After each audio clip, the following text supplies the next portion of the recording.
You keep falling for the same person over and over again. Different face, different name, but the same emotional patterns, the same conflicts, the same devastating ending. You tell yourself this time will be different, but deep down, you know you're lying. Freud called this repetition compulsion, and it's not just bad luck or coincidence. It's your unconscious mind forcing you to relive the same trauma until you finally resolve it. And here's the disturbing part. You're not choosing these people consciously. Something buried deep in your psyche is pulling you toward them like a magnet, and unless you understand why, you're condemned to repeat this cycle for the rest of your life. Let's start with what Freud actually observed. In his clinical practice, he noticed something disturbing about his patients. They weren't just experiencing random misfortunes in their relationships. They were actively, compulsively recreating the same painful scenarios with different partners. A woman who grew up with an emotionally unavailable father would consistently choose emotionally unavailable men. A man who experienced abandonment in childhood would unconsciously sabotage stable relationships, creating the very abandonment he feared. These weren't isolated incidents. They were patterns so consistent that Freud realized something fundamental about human psychology. We are compelled to repeat what we haven't resolved. The concept of repetition compulsion appears throughout Freud's work, but it's most explicitly detailed in Beyond the Pleasure Principle. Freud was initially confused by this phenomenon because it seemed to contradict his earlier theory that humans are primarily motivated by the pursuit of pleasure and the avoidance of pain. Why would someone repeatedly seek out painful experiences? Why would they unconsciously engineer their own suffering? The answer lies in the unconscious mind's desperate attempt at mastery. You're not repeating trauma because you enjoy it. You're repeating it because some part of you believes that this time you can control it, fix it, or finally understand it. Think about what happens when you fall for someone. You feel that immediate spark, that sense of familiarity, that feeling of finally meeting someone who gets you. But that familiarity isn't random. It's recognition. Your unconscious mind has identified someone who matches the emotional template created by your earliest relationships, particularly with your parents or primary caregivers. Freud would say you're not falling in love with who this person actually is. You're falling in love with what they represent in your internal psychological landscape. They're a stand-in for unfinished business. Here's where it gets darker. The traits that attract you most intensely are often the exact traits that will eventually destroy the relationship. If you had a parent who was intermittently affectionate, hot, and cold, you'll find yourself irresistibly drawn to partners who are emotionally inconsistent. That push and pull, that uncertainty, that constant wondering if they really care about you, it doesn't feel wrong to you. It feels like home. It feels like love. Because in your formative years, that's what love looked like. Your nervous system was wired in an environment where affection was unpredictable. So predictable, stable love actually feels boring or wrong to you. You mistake anxiety for passion. Let's talk about the specific mechanisms that drive this repetition. Freud identified the transference phenomenon, where feelings and attitudes from past relationships are unconsciously redirected toward new people. In therapeutic settings, patients would transfer feelings about their parents onto their therapist. But this doesn't just happen in therapy. It happens in every significant relationship you form. When you meet someone new, your unconscious mind doesn't see them as a blank slate. It projects onto them the characteristics, expectations, and unresolved conflicts from your past. You're essentially casting them in a play that was written years ago, and you're not even aware you're doing it. The woman who keeps dating narcissists isn't unlucky.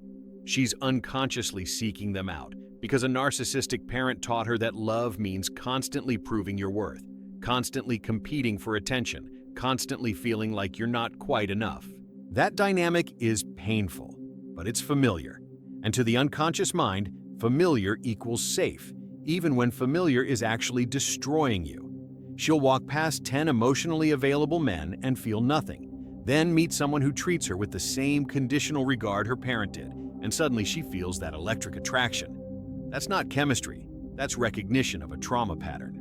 The same applies to men who repeatedly choose women who are critical, controlling, or emotionally manipulative. If your mother was intrusive, controlling, or made you feel responsible for her emotional well-being, you'll find yourself drawn to women who recreate that dynamic. You might consciously say you want a supportive, independent partner, but when you meet one, something feels off. She feels too easy, too available, too stable. There's no challenge, no drama, no familiar anxiety that you've mistaken for depth.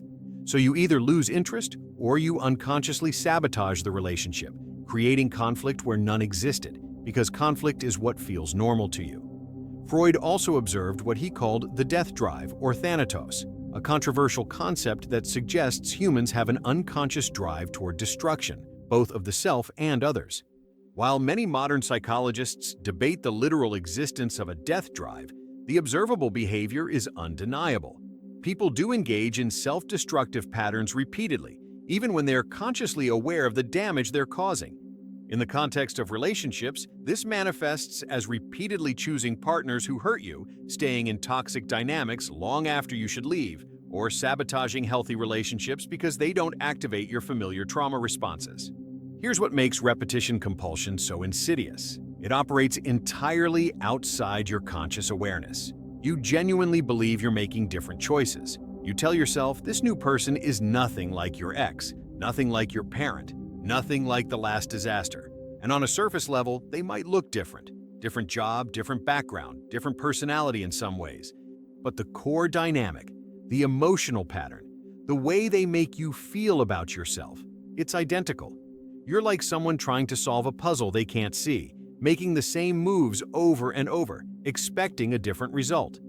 The repetition isn't just about choosing similar partners, it's also about how you behave within relationships.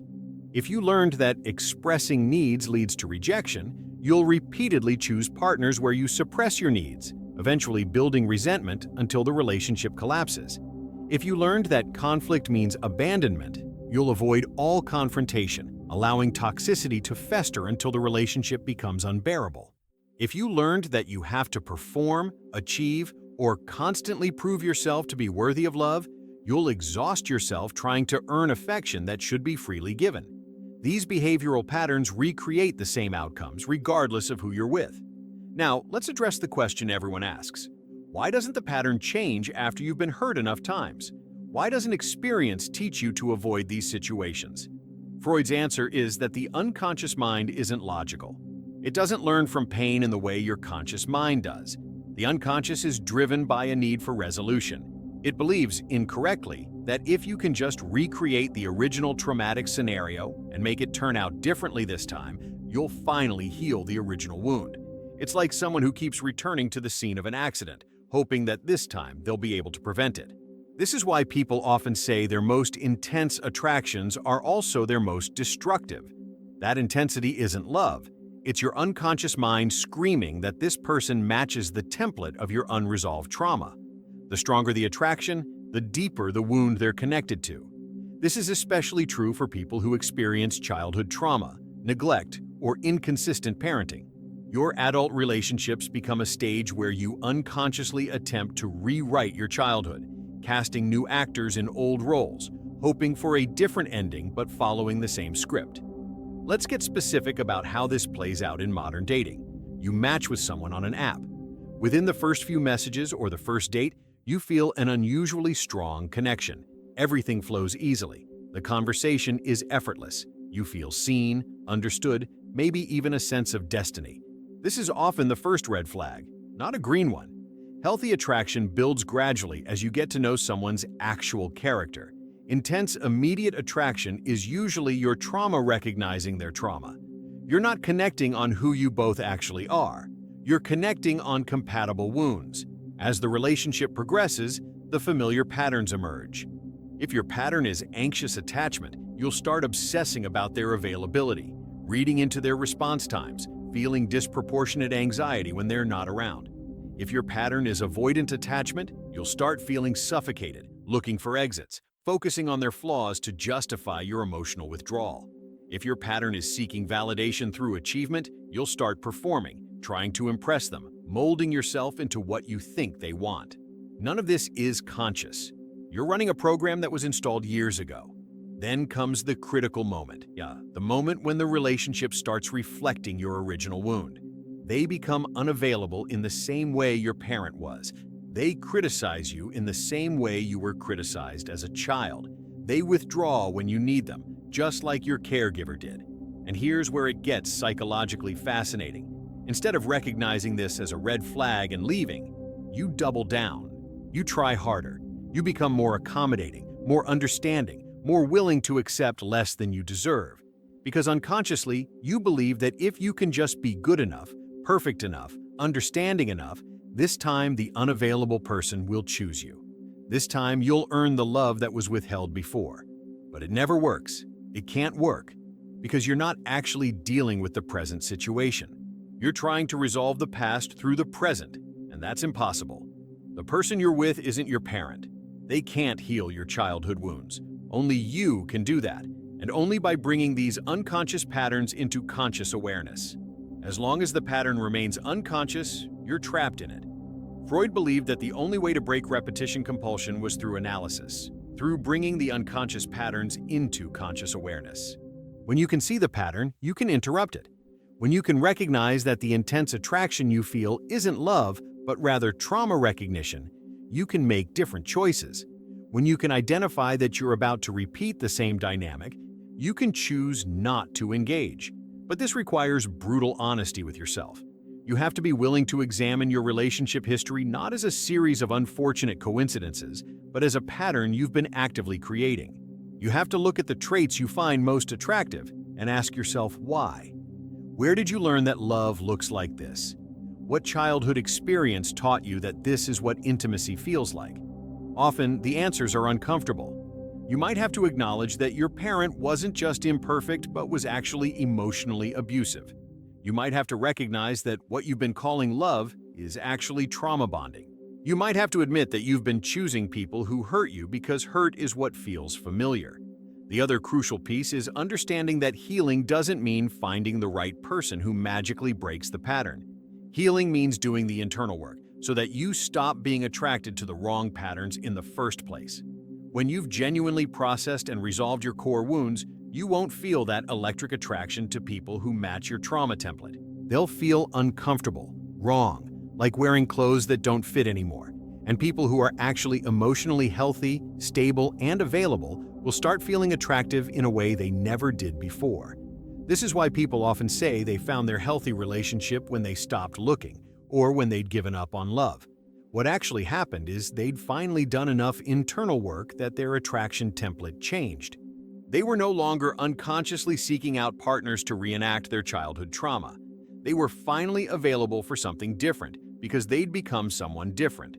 But here's the brutal truth that nobody wants to hear. Most people never break the pattern. They repeat it their entire lives, relationship after relationship, wondering why they're so unlucky in love, never realizing they're the common denominator. They die having never resolved their core wounds, having spent decades unconsciously trying to get their unavailable parent to finally choose them through a series of stand-ins who could never actually fulfill that need. It's a tragedy of unconscious behavior, of patterns running in the background like malware, corrupting every potentially good relationship that comes along.